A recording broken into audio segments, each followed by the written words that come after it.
Welcome back to Our Morning View. I'm Ron. I'm Shannon. Today we're going to talk about Pacific Northwest winters and how to prepare for them. And what we didn't do. Stick around. Got my bags packed, timeline on track. My winter coat stuck in the closet way back. Today's topic is winterizing your RV. We are taking a little slant on it from the Pacific Northwest. We live in the greater Seattle area.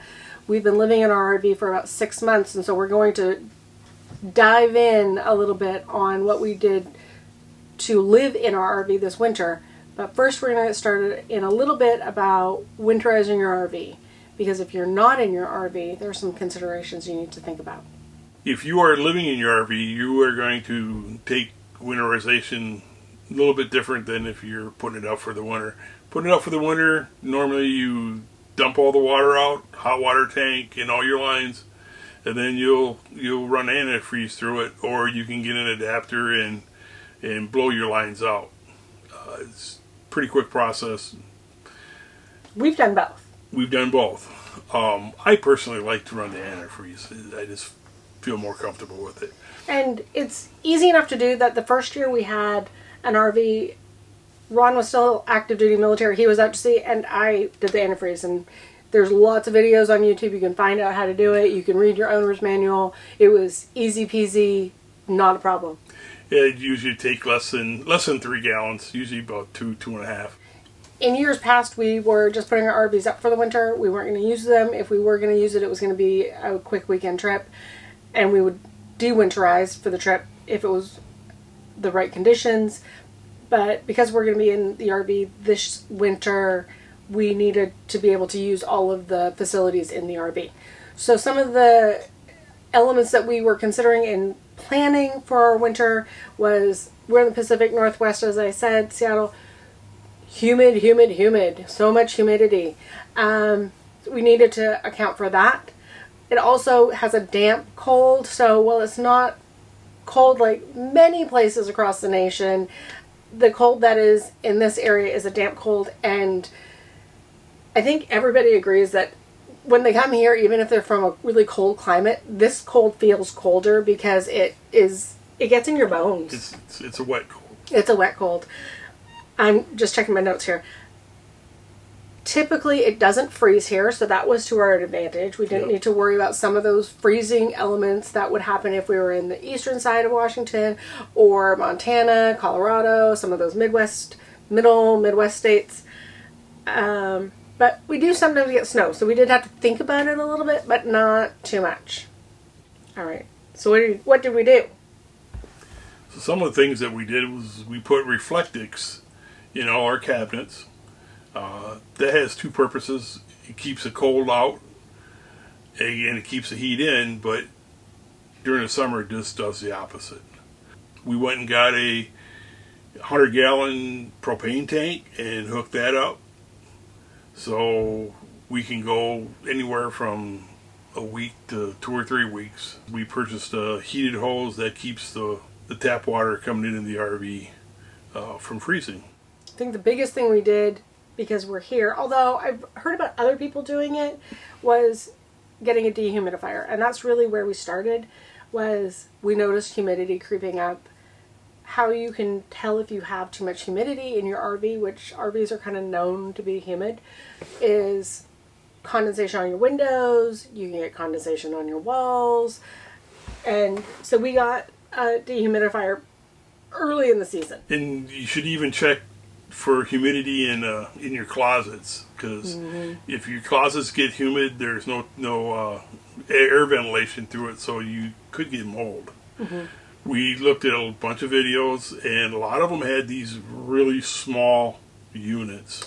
I'll say, I was all on board to get a small little countertop unit. They were so kind of compact, and I was like, they're perfect. But Ron brought up an important point. Yes, one of your things you need to consider when looking at a dehumidifier is the square footage of your place.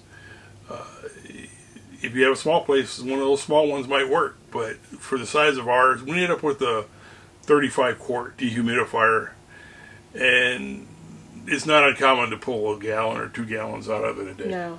When we first got it in October. We got our dehumidifier in around October timeframe. And the first couple of days, we had so much humidity inside the RV. I was emptying a full tank every day.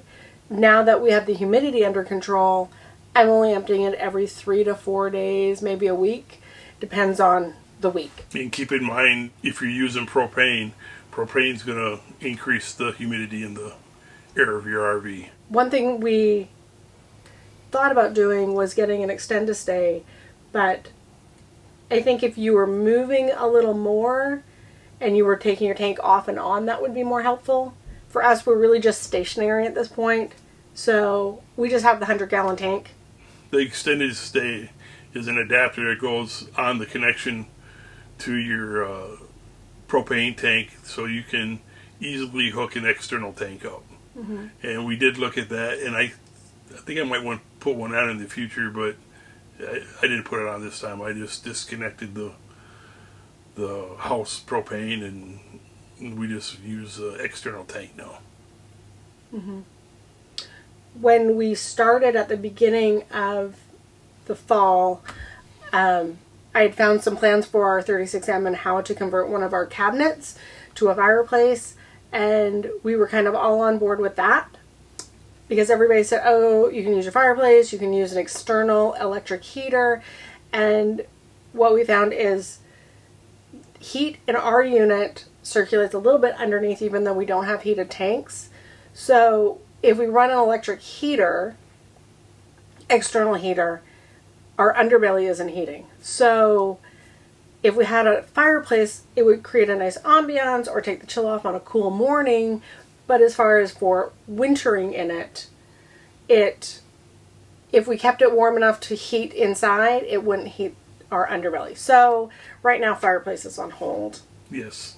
Mm-hmm.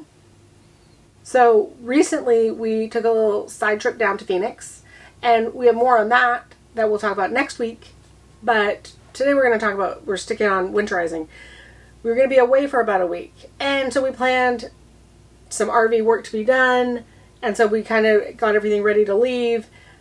The work couldn't get done, so we ended up last minute leaving the RV in place in our stationary spot, and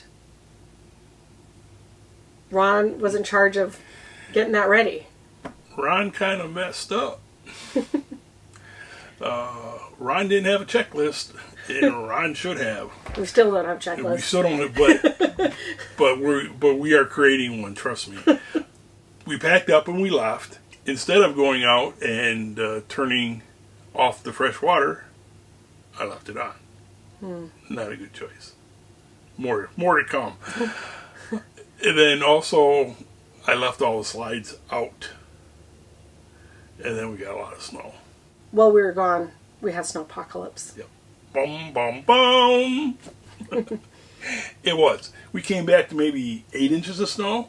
Yeah, they had gotten 12, but we came home to 8. But the real problem started before we left Phoenix. We're sitting in the airport, and my phone rings. I don't recognize the number, and it's not from the local area, so I just hang up. Followed by my phone rings. And I do answer it. And it's the nice lady from the office who's trying to reach my husband. And I didn't realize she was from the office initially, so I was like kind of not super forthcoming with information. And then once I realized what she was telling me, I said, hold on, let me get my husband for you. And I handed him the phone. Right, correct. Apparently, our neighbor had noticed water coming out of our RV. The side of the RV. The side of the RV.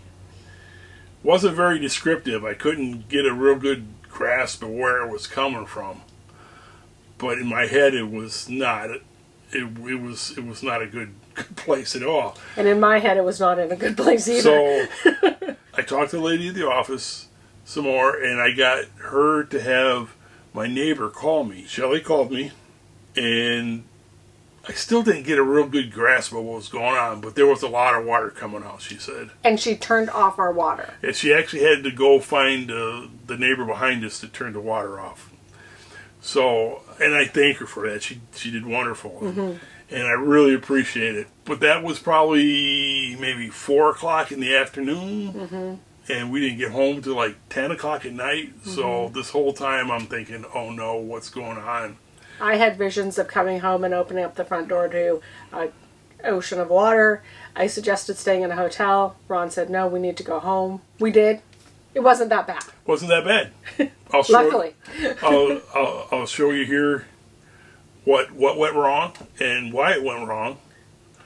And the big takeaway, I think, even had we turned off the water without winterizing, this would have still happened. This would have still happened. So this is why when you're away for an extended period of time, you need to winterize or drain the water, do something. Because even us turning off our water, we still would have had this problem anyways. Right. We just wouldn't have had the water pouring out. But like Shannon said, this would have happened. What happened was our whole house water filter froze solid and burst. So if the water wouldn't have been shut off, it would have still frozen up and burst. Then we would have just realized it when we got back and turned the water on. That we had no water. That we had no water pressure. There are a few things you can do to alleviate that. They make a plate that you can put in your filter canister that goes on the top so that your canister will no longer fill up. And that's good for the winter time when you don't want it to freeze. There's another way you can do it. You can bypass that whole filter, which is a lot more work, but if that's what you want to do, that's what you can do. It was a pretty easy fix. I took the canister over to our local dealer and I said, I need one of these, and he walked back and came back. I got one of these, and he's actually the one who suggested the bypass stuff. Yes. So sometimes going to the dealer and letting them know what your problem is or what your situation, they can be helpful. Initially, I went to Lowe's, and I really didn't want to go to the dealer, but the dealer was the right choice. Sometimes the dealer's the only right choice, or maybe even the only choice. So I think the moral of the story is that you need to consider your situation. Are you winterizing to be out of it? In which case, follow your manufacturer instructions on how to winterize. Are you using it? In which case, you need to consider things like humidity, water use, temperature, because one thing we didn't talk about was our electric heater is great, down to about 40 degrees. What she said, electric, she's talking about the heat pump. Yeah. But once it gets below 40 degrees, the heat pump just blows cold air, and you need to move over to the propane. So I think those are the big things, is heat, water, humidity, and how are you going to deal with those things? Ideally, we need to be chasing 70 degrees. Ideally. Not quite yet. It's getting there, trust me. So on that note, do you have any tips and tricks that you'd like to share? Put it in the comments. Or maybe you have a horror story. Yeah. Because if you don't winterize your RV or get it ready, if it freezes, you can have major problems. So with that, I think we'll call this video an end. We thank you for watching. And tune in next week when we talk about Phoenix, as Todd on Switch It Up would say, do all the things. Like, subscribe, hit the notification bell, and share with a friend. There you go. Don't forget to check out our Facebook page too. Until next time, remember to slow down. Enjoy the view. Bye. I got my bags packed, timeline on track. My winter coat stuck in the closet way back.